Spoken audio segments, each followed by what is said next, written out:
अगर आप भी चाहते हैं एसएस म्यूजिक की सारी ऑडियो वीडियो सबसे पहले आप तक पहुंचे, तो लाल बटन को दबा के चैनल को सब्सक्राइब करें, साथ में बेल आइकन को दबाना ना भूलें।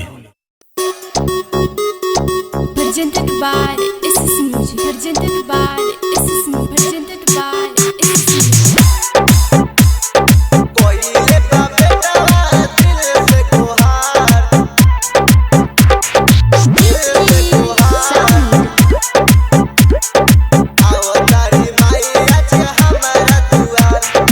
कोइले बा बेटावा माई से गोहार, अवतारी माई होके हंस के सवार। कोइले बा बेटावा माई से गोहार, अवतारी माई होके हंस के सवार। विद्या के दाता सरस्वती माता, विद्या के दाता सरस्वती माता, सुन लिहली आज हमरो पुकार। कोइले बा बेटावा दिल से गुहार, अवतारी आज माई हमारा दुआर। कोइले बा बेटावा दिल से गुहार, अवतारी माई आज हमारा दुआर। Presented by SS Music. कोइले बा बेटावा दिल से गुहार, दिल से गुहार, अवतारी माई आज हमारा दुआर। धूमधाम से होई माई, सुना तोहर पुजाई, दुआरा पर डीजे बजाई, ठुमका सबे लगाई, ठुमका सबे लगाई, ठुमका सबे लगाई। धूमधाम से होई माई, सुना तोहर पुजाई, दुआरा पर डीजे बजाई, ठुमका सबे लगाई, ठुमका सबे लगाई, ठुमका सबे लगाई।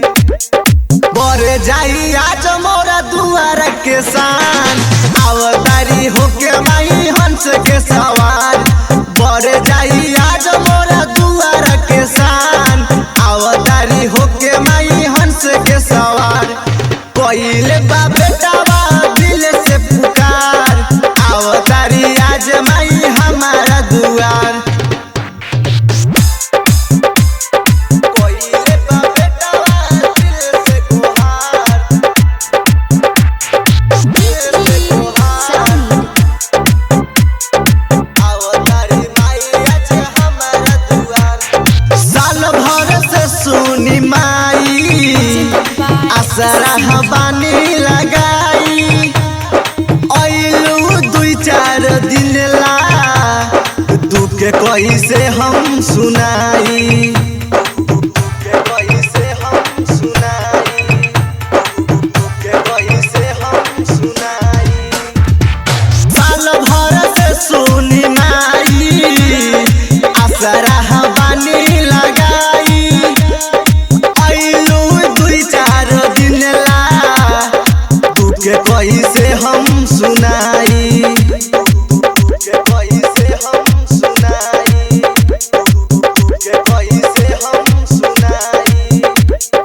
रवि बनवारी कोइले बा पुकार, अवतारी आज माई हमारा दुआर। रवि बनवारी कोइले बा पुकार, अवतारी आज माई हमारा दुआर। विद्या के दाता सरस्वती माता, विद्या के दाता सरस्वती माता, सुन लिहली आज हमरो पुकार। कोइले बा बेटावा दिल से पुकार, अवतारी माई होके हंस के सवार।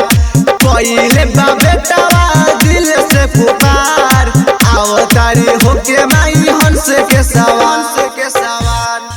Recording studio red angel music Raxaul.